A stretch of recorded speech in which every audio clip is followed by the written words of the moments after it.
Tamo, by any chance, do you know? Okay, yes, we are live now. So, good afternoon, everyone. Welcome back today. Today we have with us Hammer from Fraser International College. Welcome, Hammer, Thank and you for having me. Utkarsh from Navitas Delhi office. It's Welcome great to to have all of you, and welcome respected designates. So today, after spending 5 days on webinars, four different cities: Calgary, Waterloo, Toronto, Winnipeg. Today we move to Vancouver, which to me is one of the most beautiful cities in the world which I have ever visited. I still remember Vancouver's city center. It's beautiful. The seaplanes, you can see the seaplanes from the city center. You can see beautiful sunset from there. So Vancouver is home to, I believe, highest number of Punjabi population also in Canada. I think so. I might be wrong. Toronto can also be is a contender, but Vancouver is the place where the oldest settlement from India came in. There is still a memoir to Kamagata Maru ship, which landed there more than 100 years back. And that is a legend for Punjabis also. Uh, Vancouver, which is also designated as a student city, uh, actually, Vancouver does not need any selling. It itself is a product which every North Indian knows, especially every Punjabi knows. While Simon Fraser University is one of the top universities of the world, amongst top five in Canada, you can say top three, four in Canada, it's equal to UBC also. Fraser International College, which we are today discussing about, is the pathway to Simon Fraser University. It's an esteemed university wherein only the students who are ranked very higher ups get admission directly to Simon Fraser University. So, welcome again, delegates. We start our segment first. We start with the first segment. Uh, as you all guys know, Vancouver is one of those cities everyone has heard of. No introduction to Vancouver. But if I want to go beyond the postcard for a student from India who's making serious academic and financial decision, uh, what is Vancouver actually like to live and study in, and where does Simon Fraser University sit in that picture? All right, that's an amazing question. So, Vancouver offers a very unique offering that students would not be able to get in any of the other cities in Canada. You can get, so our students get to live in get to live in a metropolitan city where they get the hustle and bustle of any major city in the world. You become a part of a diverse neighborhood, each with its own vibe. Restaurants from every different cuisines, music venues, art galleries, tech companies, film production, and nightlife. On the other side, you'd be surrounded by mountains, forests, and ocean. It's just a 20-minute drive from downtown Vancouver to go to hiking trails with views of the North Shore Mountains. You can kayak in the morning before your class, climb a mountain on the weekend, or just walk through parks like Stanley Park. The natural landscape isn't something you visit on vacation. It's actually part of your everyday life in Vancouver. Now, uh, I think one of the biggest selling points about Vancouver is also its weather. Right? I've had the pleasure or the honor to attend a lot of different webinars and fairs where I got to interact with parents and students. And the first thing that goes into their mind when they hear Vancouver is how cold when they hear Canada is how cold Canada is. I'm not going to sit here and tell you guys Canada's not cold. No, Canada is very, very cold. The only difference is that Vancouver is known to have the mildest winters across the whole of Canada. All right. So just to put it into perspective, uh, during winter, cities in Canada would go from minus 22 all the way to minus 35, and that's the whole of Canada. While in Vancouver, it goes to plus one. Now, I'll take it one step further so that you guys can understand a little bit more. Uh, I am an FIC and SFU alumni. My brother studied with me in FIC. And my brother, being the smart young man that he was, and this is me being totally sarcastic here, used to walk from residence to his classes at FIC wearing flip flops during winter. And my brother did not do this once. My brother did not do this twice. This was something my brother did frequently. The reason why I share this with you guys is because if it was very cold, my brother would have learned a very good lesson and never repeated that again. But the fact that my brother kept on repeating that just shows how easy it is for any student from any corner of the world to adapt to the winter conditions in Vancouver compared to the rest of Canada. Now, to move to the second part of the question about SFU. SFU's ranked top 2% worldwide rankings. It's also number one comprehensive university in Canada, and it's been number one for 17 out of 18 years. It's number one in innovation in Canada, and SFU has all these amazing rankings. But if you ask me, the biggest selling point about SFU is its core program. Co-op is nothing new. A lot of universities offer co-op, but how SFU stands up is that majority of universities offer co-op for 10, 20, maybe 30 programs. But in this case, SFU offers co-op for all the programs that they have. What that means for our students is whether a student wants to do history, whether a student is studying history, whether a student is studying math, whether a student is studying gender studies or English, they have the opportunity to do co-op in those programs, unlike other universities. Thank you.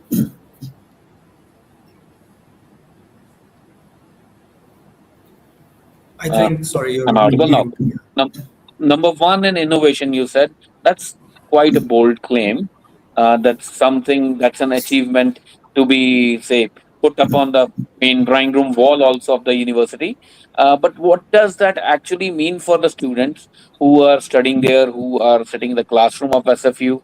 How does that innovation ranking translate into real experience? Okay, so innovation rankings, the way it's calculated is through research, industry partnership, and cutting edge work. Now, the way it translates for our students is that our students learn about what's happening right now in the world, not theory from years ago. Our students also get access to state-of-the-art labs and buildings designed for innovation. They will be working with current technology, not outdated equipment. Also, SFU partners with tech companies and startups, and through co-op and capstone projects, students will be solving actual problems companies are facing, which is what will make them employable. Our students are also pushed to challenge assumptions and approach problem creatively. Thank you. So, Utkarsh, your views on that?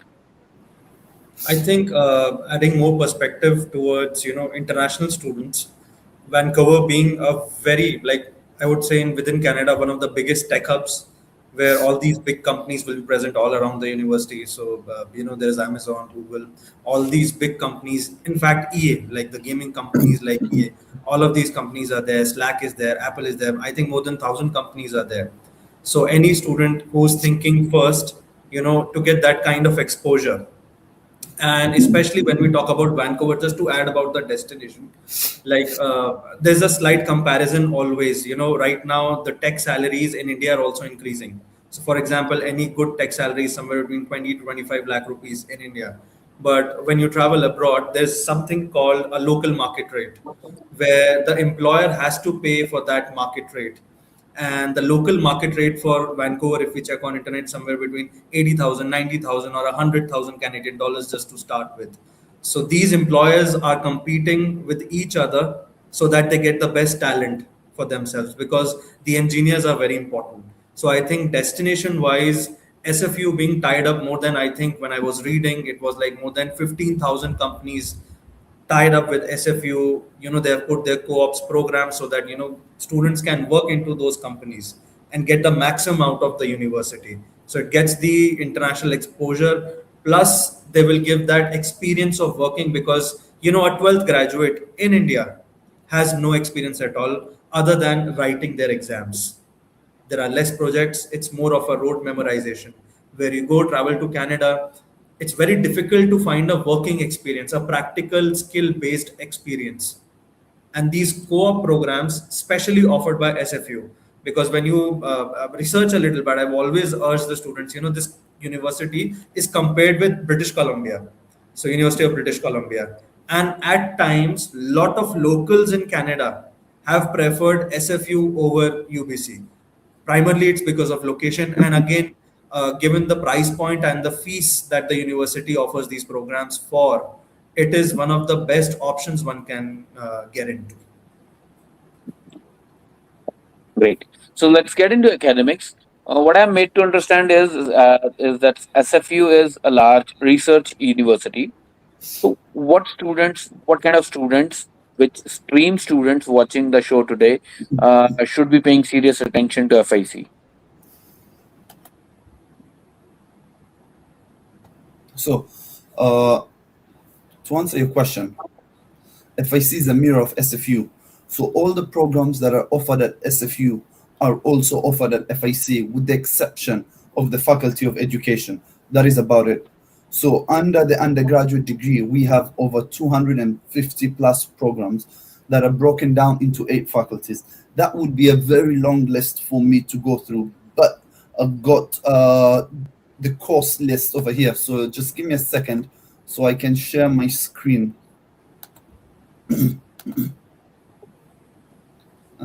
Sorry, give me 1 second. There we go.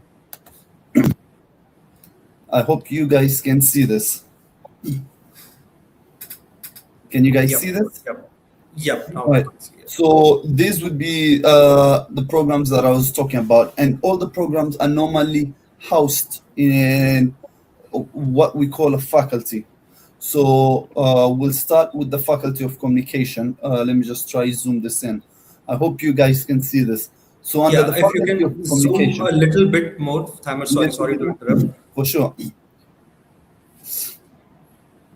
So under the Faculty of Communication and Art and Technology, we've got contemporary arts, which is broken down into visual arts, product design. I'm just going to mention a few. I'm not going to go through them all, but you guys can see it on the screen. Product design, music and sound, film. Under communication, arts and technology. Under communication, we've got social justice, we've got data and technology, media production, we've got public and environment communication, communication and policy. Under IT, we've got creative media, human-centered AI and data science, extended reality and game design, web and mobile development. Under the Faculty of Environment, we've got archaeology, which houses forensics, biological anthropology and archaeology. Under urban worlds, we've got urban change. Under resource and environment management, we've got sustainable development, sustainable business and planning. We've got physical geography, and under environment science, we've got envirometrics, we've got applied biology, water science, and I've already said envirometrics, sorry. Now, under the Faculty of Science, we've got kinesiology, which is one of major programs under the Faculty of Science. We've got data science. We also have actuarial science. We've got biological physics, biological science, and molecular biology and biochemistry. Under the Faculty of Health Science, we have social inequality. We've got global health, health policy and system research, and infectious diseases. Now, under applied science, this is the faculty that we see majority of our students apply to. We've got computer science. We've got computer science dual degree with Zhejiang University in China. We also have mechatronics. Mechatronics is a very, very popular engineering program. It is an engineering program that combines 3 different engineering programs together. That would be computer science, electrical, and software engineering all put together. We've got biomedical engineering, computer engineering, electronic engineering, system engineering, sustainable energy engineering.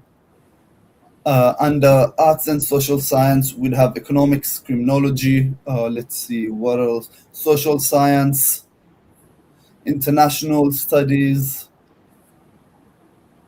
and yeah, and you guys can see the rest now.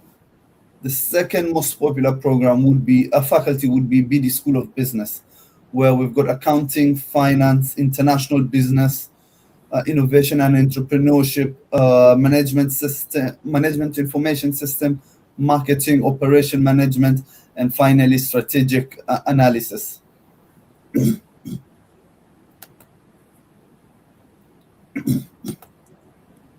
Are these programs, starting from international year one, accessible to all the students, or like when they progress, is it in second year? All accessible from first year of university at FIC, International Year 1. Wow, Okay. that's something.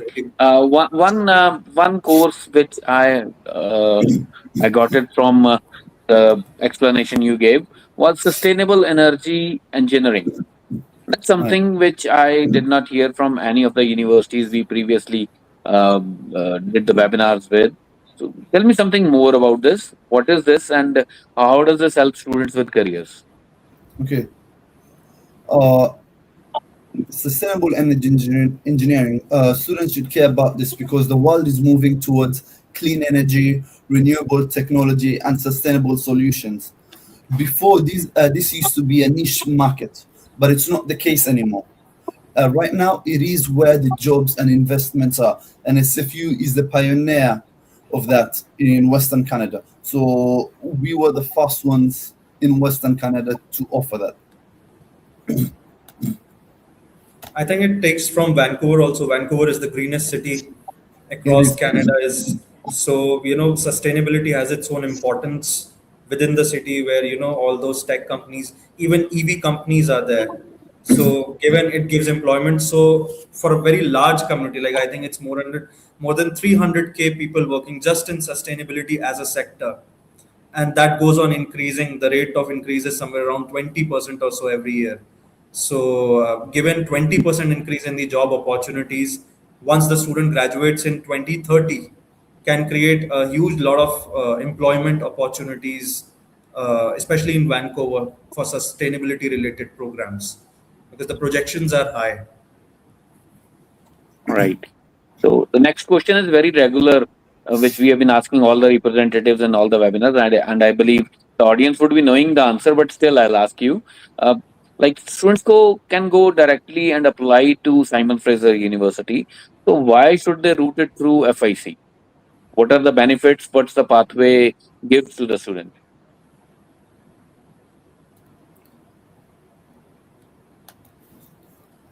Sorry, is that Simon, should question? you want to take it, or I can take it? Any of Go us? go I for can it. discuss. You'll be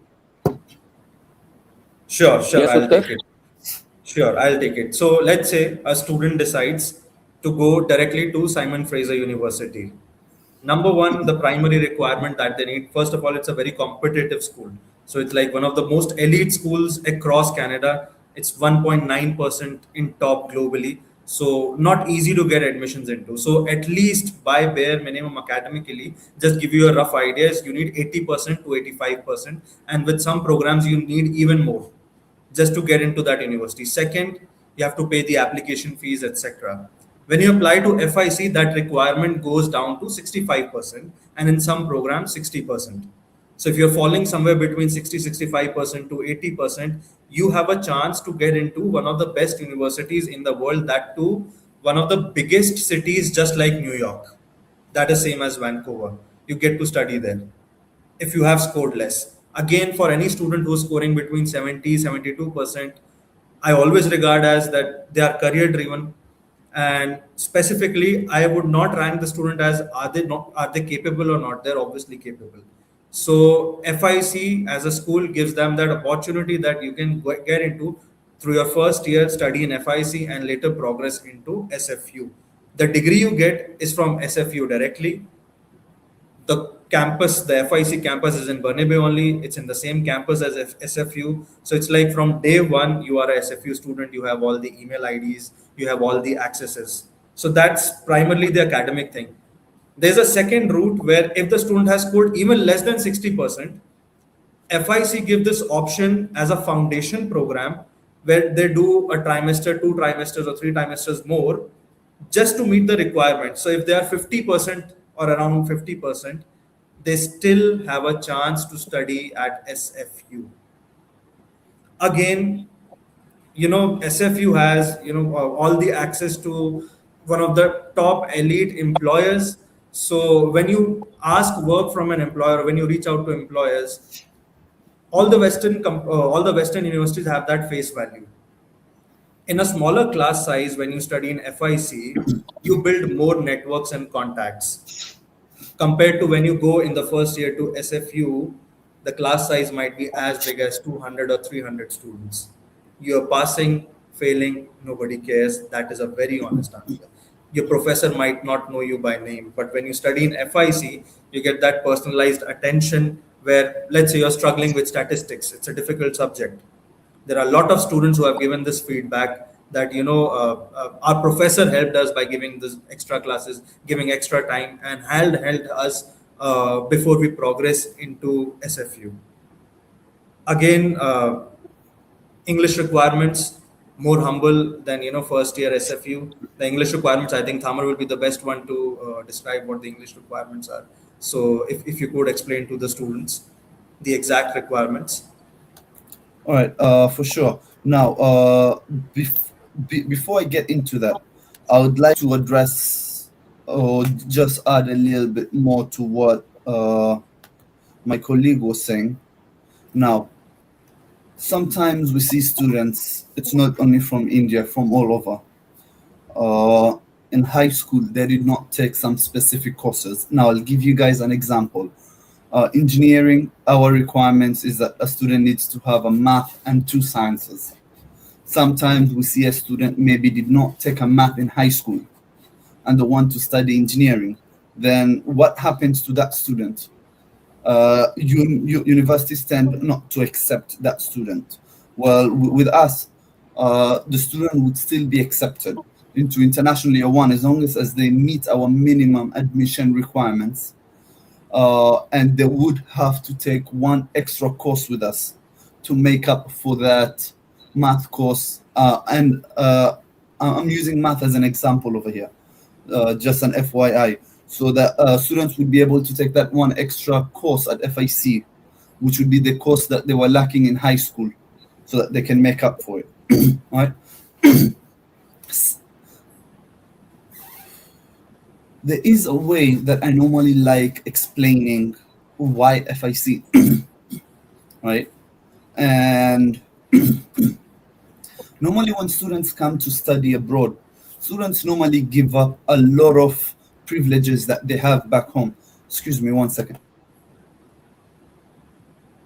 When students come to study in Canada, they tend to give up a lot of privileges that they had back home. Number 1, support of their family and friends and relatives, their community. The education system that they had back home, they're giving that up now to come and learn the Canadian education system.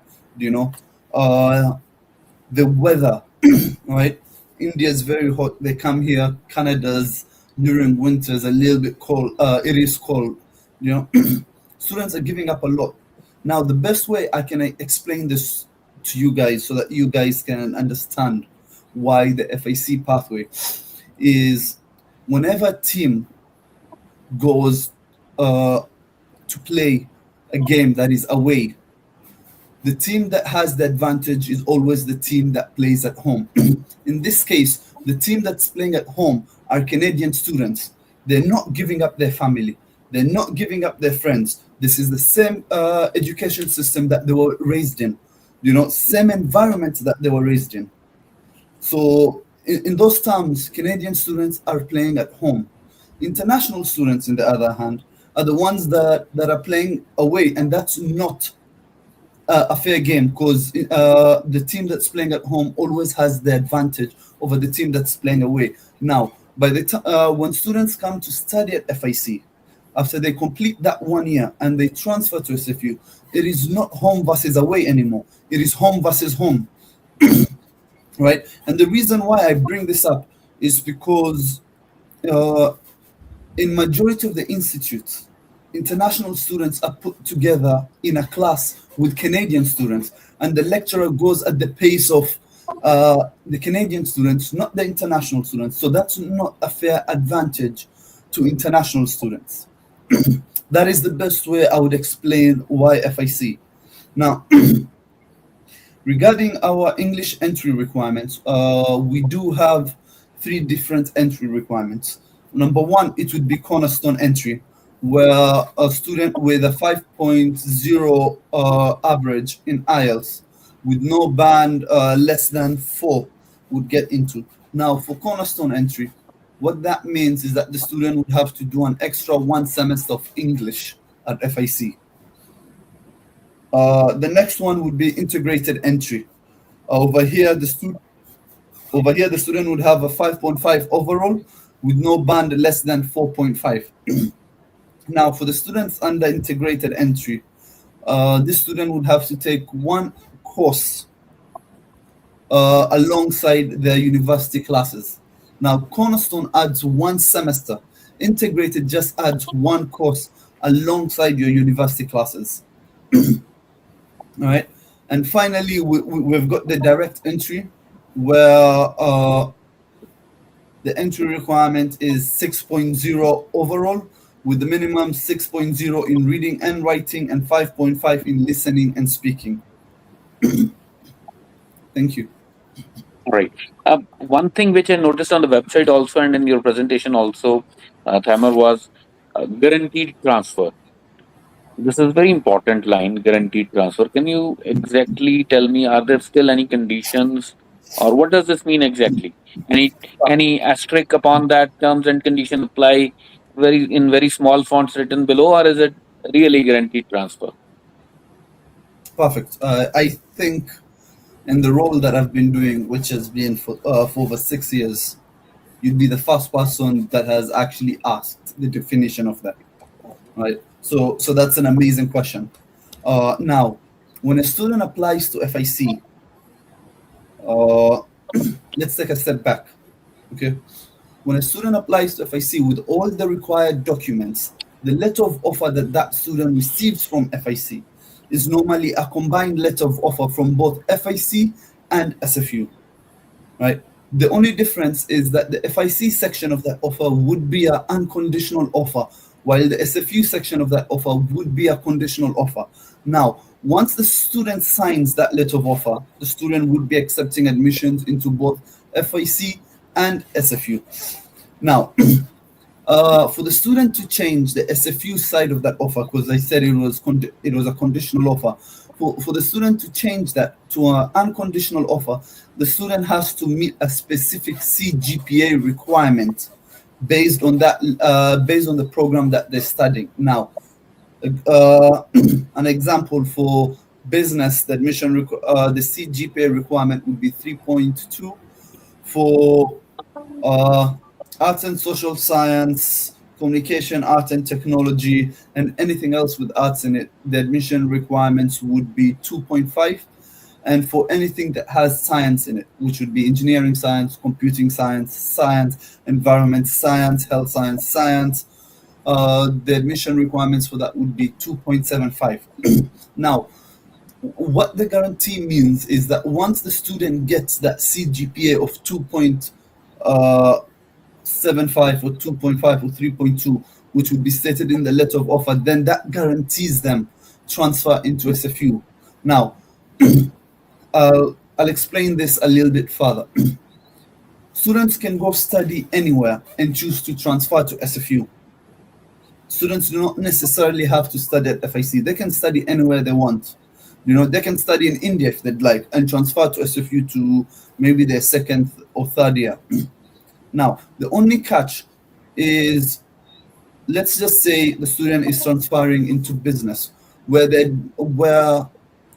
CGPA requirement is a 3.2. That would be a minimum CGPA requirement. What that means is if SFU has 200 seats for engineering, and 300 students apply. The top 200 are the ones that will receive an offer. The bottom 100 would not receive an offer. At FIC, whether you receive 3.2 or 3.55, which doesn't exist, all of you would be accepted. There's no student that would be left behind. And that is the guarantee that we give our students, that the CGPA requirements is not competitive. It's the CGPA requirements that is stated in the letter of offer. Okay. All right. So coming to the financial part, I fairly understand that Vancouver is one of the expensive cities in Canada, like Toronto and Vancouver, the bigger cities. So they ought to be expensive cities. So could you throw some more light on the tuition fee and the living expenses and any scholarships which are available specifically for Indian students? For sure. So for our international year one, which is our first year of university, and that is basically 3 semesters or 3 terms. The tuition fee for that would be 39,162 Canadian dollars, while our foundation program, which is 2 semesters, would be $28,967. And finally, our Associate of Arts degree, that would be also 39,162 for 1 year, but the Associate of Arts degree is a 2-year degree. So each year would cost the student roughly 39,000. Regarding scholarships, we are offering up to 5,000 Canadian dollars in scholarships. Right now, I'll take it one step further for you, SFU residents. SFU residents, that would cost the student around 7,000 Canadian dollars for 1 semester. Right? But the advantage of staying in SFU residence, unlike other universities, is that $7,000 would cater for your housing and your meal plan. Now, what that means is your room is single occupancy. You are not sharing that with any student. A lot of universities have room sharing.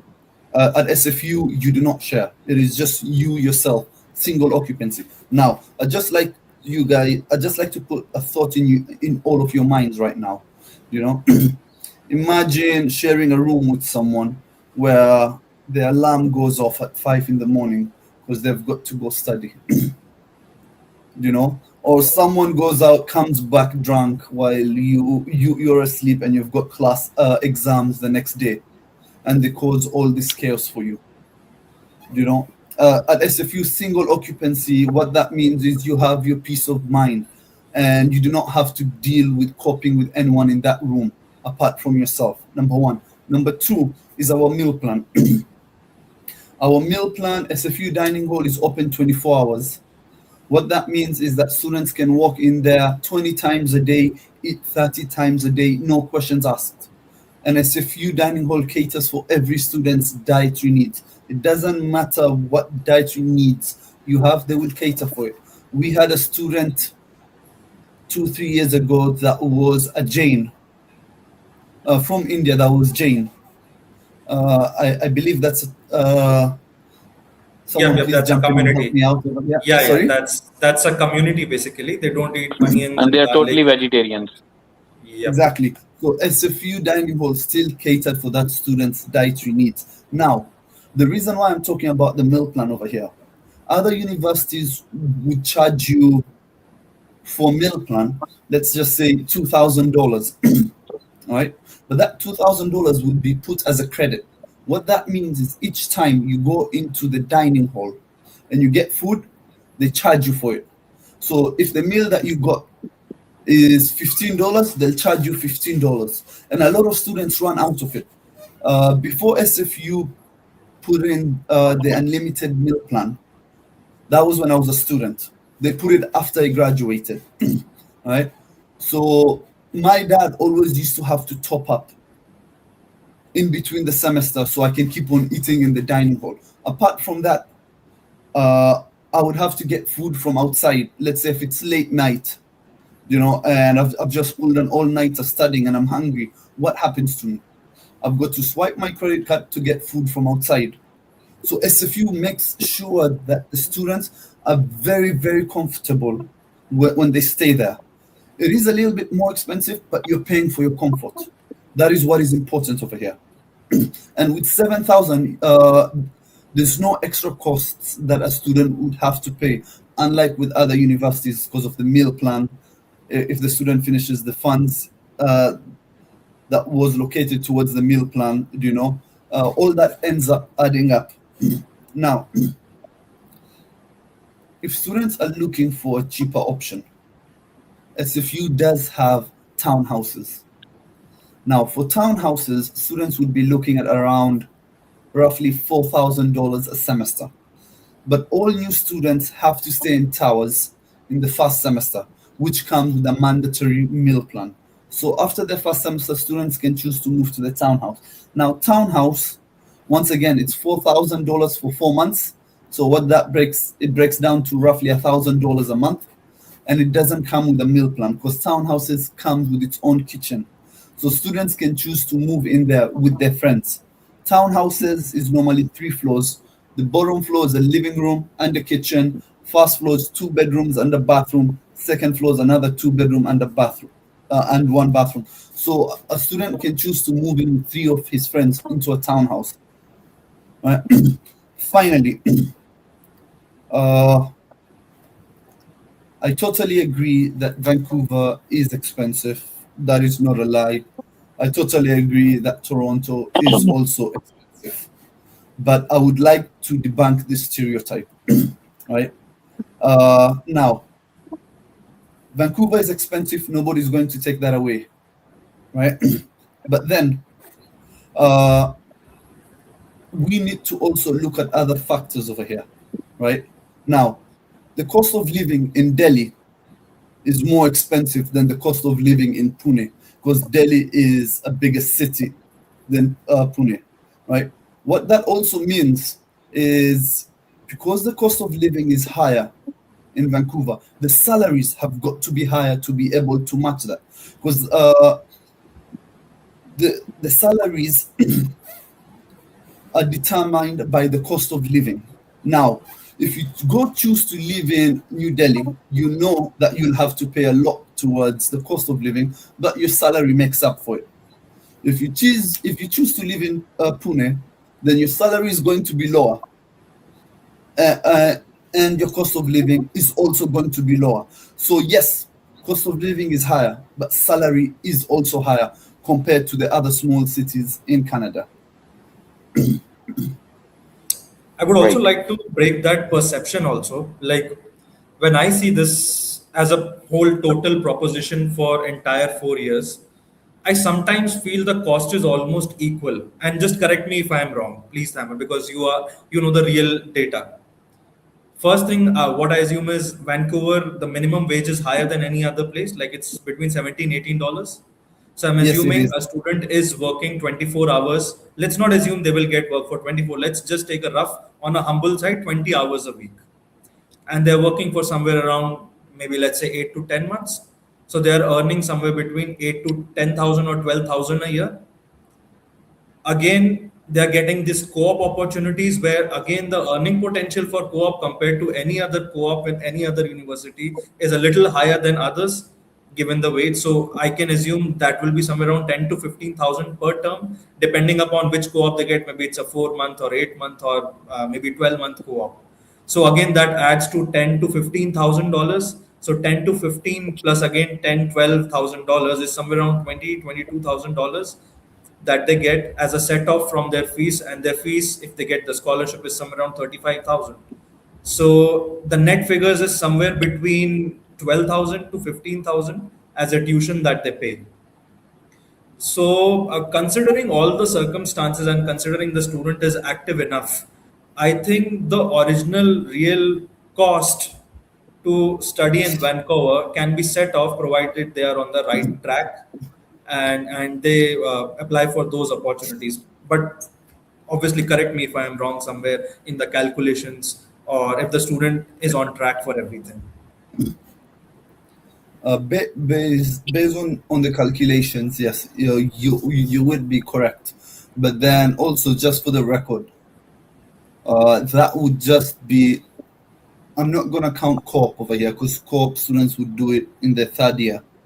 Uh, Okay. but part-time work would just cover the students' accommodation and day-to-day expenses. Okay. Okay. Right. One question which I understand, but still I'm asking because it would be going around in the minds of many students. Like yesterday, we were with the University of Manitoba. Their annual fee is somewhere around $21,000, and SFU's FIC's annual fees is about $35,000. So it's basically a difference of about more than 50%. So how do we justify that?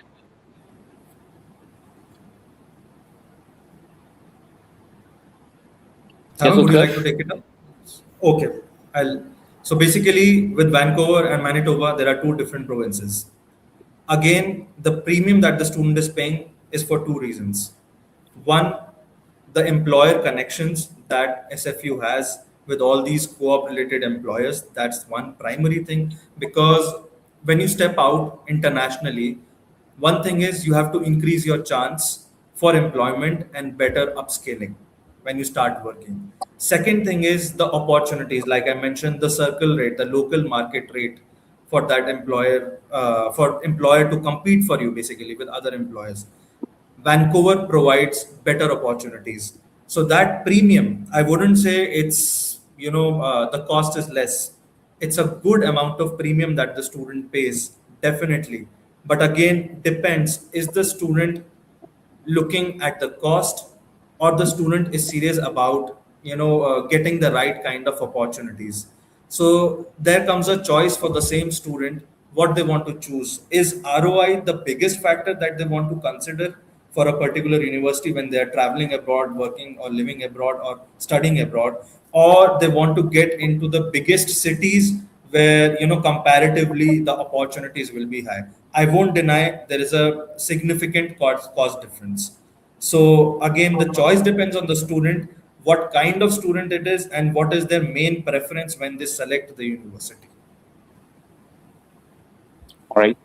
Uh, Hammer and Utkarsh, like previous four universities we have been discussing, everybody has been speaking about co-op. But FIC says they give co-op with every single course. Every single course they're offering is co-op enabled. What does that mean, and how does it span? And are these co-ops paid also, or are they only voluntary? All right, perfect. Now, I talked about this a little bit earlier on. Now, SFU has over 250 undergraduate programs. I'm not counting masters, right? And they offer core for all these programs, all the 250 programs. So as long as a student chooses to study at SFU, they have the opportunity to do core if the student would like. Now I'm going to explain. I'm going to go a little bit further about core. SFU, to start with, SFU has two different corps. The first corp would be where they give opportunities for to students to work in these big name companies or startups. That's the first one.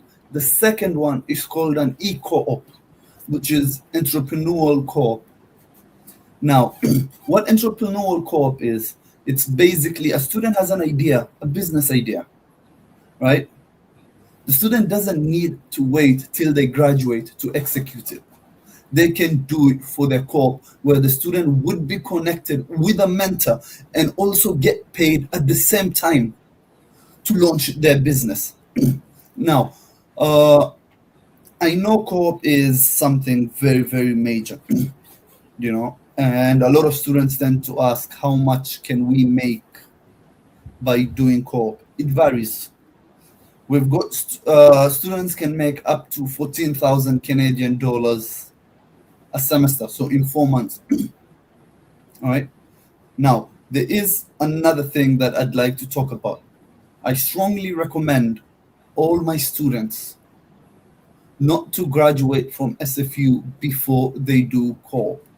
When students graduate and they're looking for jobs, co-op is normally counted as work experience. Now, when you graduate and you're looking for a job, majority of these jobs would ask for work experience, and co-op does count as work experience. So, by you doing co-op, you would be setting yourself apart from other graduates that just graduated without co-op, without doing co-op.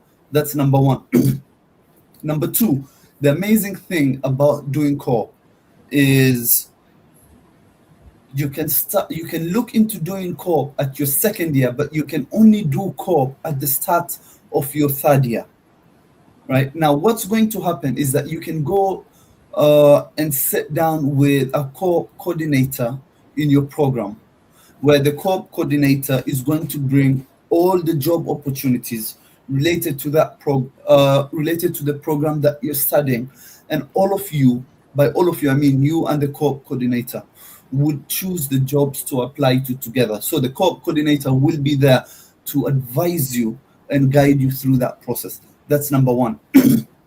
Number two, the co-op coordinator will help you build your resume. And the co-op coordinator will prepare you for interview questions, such that once you're called for an interview, you have all the skills that you require to convince the interviewer why you're a perfect fit for that company. Now, this might not sound significant, but let me try and make it significant for you. Once you graduate and you start looking for a job, the fact is that you will have to apply to several jobs to be able to land or to be able to be hired. All right. Now, to be able to be hired, what you need is to know how to build your resume. Because every job that you apply to, you'd have to tailor your resume to that specific job. So, number one, you'd have to know how to build your resume. Number two, you'd have to know how to answer interview questions. These are very crucial skills that students need when they graduate to be able to land a job. Now, when you opt for doing co-op, you will not apply for one co-op opportunity. You will apply for several co-op opportunities. What that means is that you will brush your skills of building your resume and the interview questions. Right, and these are the skills that you require when you graduate to be able to land a job. So it is very crucial for students to be able to do co-op, and it's something I recommend all my students to do. It does have its benefits. You do get paid for it, you know, but there are more benefits that outweigh that. Number one. Number two, in terms of co-op opportunities, I like sharing stories about my students and the co-op opportunities that they managed to land through SFU. My very good friend from Kenya that is called Zishan Manji did his co-op with Apple. My brother's roommate, my brother studied with me, but we did not live together. My brother's roommate did his co-op with Microsoft. And the reason why I'm bringing my brother's roommate up is because he did his co-op with Microsoft in Seattle, so in America. Right? Now, what that means is that our students are not tied down to doing co-op only in Vancouver. Students have the option to do it in Canada if they'd like, anywhere in Canada. And if they desire, they can also choose to do it outside of Canada. Another student called Adebi from Nigeria did his co-op with EA Games. And after he completed his co-op, which was 1 year, EA Games gave Adebi a letter. And basically in that letter, it stated that you have a job waiting for you in that company when you graduate. So Adebi went back to finish his studies. And as you finish your studies, you are still working in that company part-time. If they give you an offer, they give you a part-time job till when you graduate so that you can join them full-time. All right. Apart from that, I had a student from Pakistan His name's Muhammad, that did his co-op with Tesla. And finally, I've got a student that's called Siddharth Gupta. I always loved sharing his story. Siddharth Gupta did one semester with Deloitte, and then he did one semester with BlackBerry, and then 2 semesters with Deloitte. Siddharth Gupta also at the end ended up receiving a job offer from Deloitte at the end of his co-op. So he went back to school and was working with Deloitte part-time till he graduated. Then he joined them full-time. Deloitte ended up being bought out by Microsoft. So he ended up working for Microsoft a little bit. After that, he started window shopping just to see what opportunities are out there. And he ended up landing a job with Amazon, where the signing bonus for that was 40,000 Canadian dollars. That was just for him to agree to work for Amazon. They paid him 40,000 Canadian dollars. Right? Those are the kind of opportunities that SFU opens up for its students. That's all I have to say. Thank you. Well, Canadian dollar 10,000 to 15,000 per co-op term. That's good amount that can help the student in meeting up certain expenses like a portion of the tuition fee, etc. So, Utkarsh, quickly your take on this.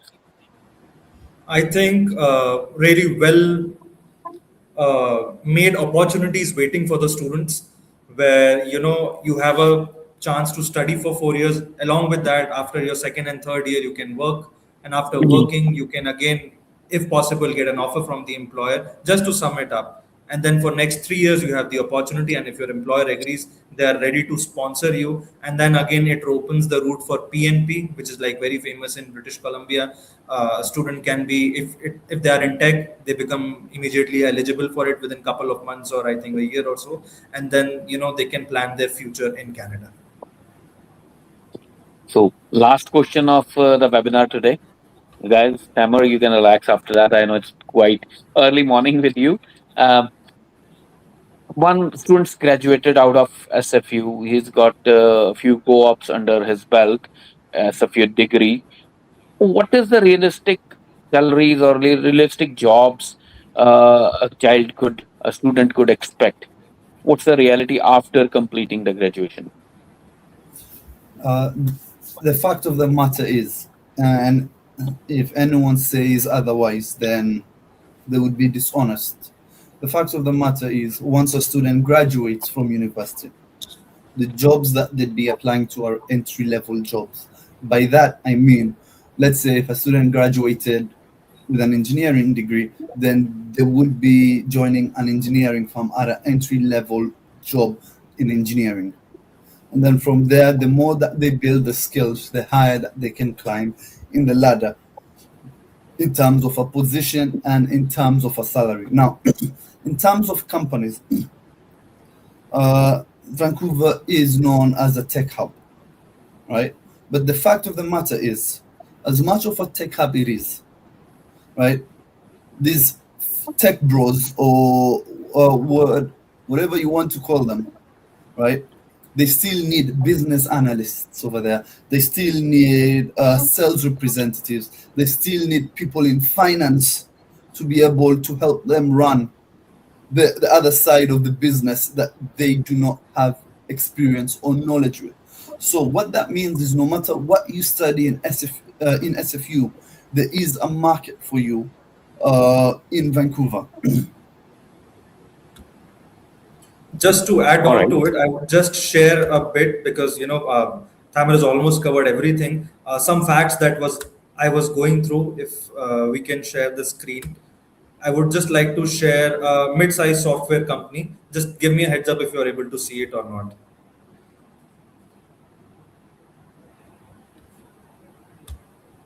Are we able to see it? No. No, of course.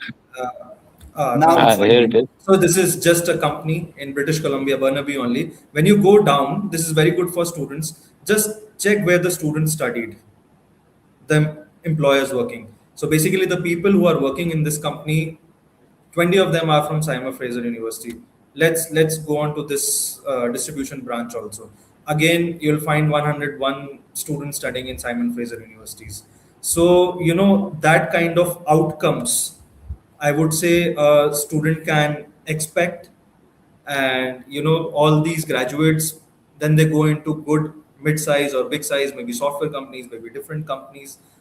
This is just wanted to show them what the data speaks for themselves. Great. That was some beautiful statistics, Utkarsh. So 6 days, five universities. We've seen universities with $21,000 fees. Today was $35,000. Um, each one, but that's all very real stuff. Pathways, experiences, co-ops. Uh, but I would say just see your budget, see what your family can afford to. Just don't go by that I have to study at an expensive university. Not always, but see your budget, see your family's budget, see your aspirations. Just make sure that you can make out the expenses, because once you go out of the country, it is very difficult. Things are not easy. Co-ops, yes, the universities offer, but then again, you can't just rely on co-op. You have to have backing from your family back in India. So always keep that in mind. So tomorrow would be the final day of our university section. Tomorrow we'll be hosting Western International College from Western University in London, Ontario. So going back to Ontario, and I believe it's 4.5 hours time difference, Tamer, or 5 hours? It's 4 hours. 4 hours. So going, the clock will be 4 hours back towards Ontario. And Western University again is one of the premium universities, one of the jewels in the crowns of Navitas. So tomorrow we'll be discussing that. And Tamar, thank you very much for joining in today. But we have few questions also. There's a question by Manjeet. It's how much gap is acceptable for undergraduate courses? Are there any specific guidelines? Now, uh, regarding gap, students can have a gap of up to 5 years, but then the fact of the matter is, if that the fact of the matter is, it would give you problems when applying for a visa. So it's something All right. that I would not strongly recommend. You know, students tend to graduate, and please correct me if I'm wrong, at the age of 19, maybe 18. Right. So if you graduated at the age of 18 and you've got a gap of 5 years, and I'm not good in math over here, that should be the student would be 26, yeah, 22 years of age. yeah. At that age, a student should have already completed an undergraduate degree. Now, if you're coming to apply for an undergraduate degree at the age of 22, then that is considered a red flag for IRCC. Okay. There's one more question. This Aman is there. He or she, I don't know. He had a visa refusal from Australia in April 2026. Will this have any negative impact on my application if I apply to FIC? May I answer this? Please go for it. So, Aman, you got refusal from Australia in April 2026. Everybody knows Australia is giving refusals left, right, and center. But that I don't think impacts your application to Canada. My suggestion is just declare this refusal when you apply for Canada. Declare this to the university, declare this to the immigration, and attach the refusal letter. And if you think there were some issues which were unaddressed in the previous applications, try and work on them and address it in the new application. And I'm sure you'll get the visa through FIC is one of the premium products. It has a very high visa success rate also. Make sure you tell the embassy and the university that you had a previous refusal from Australia.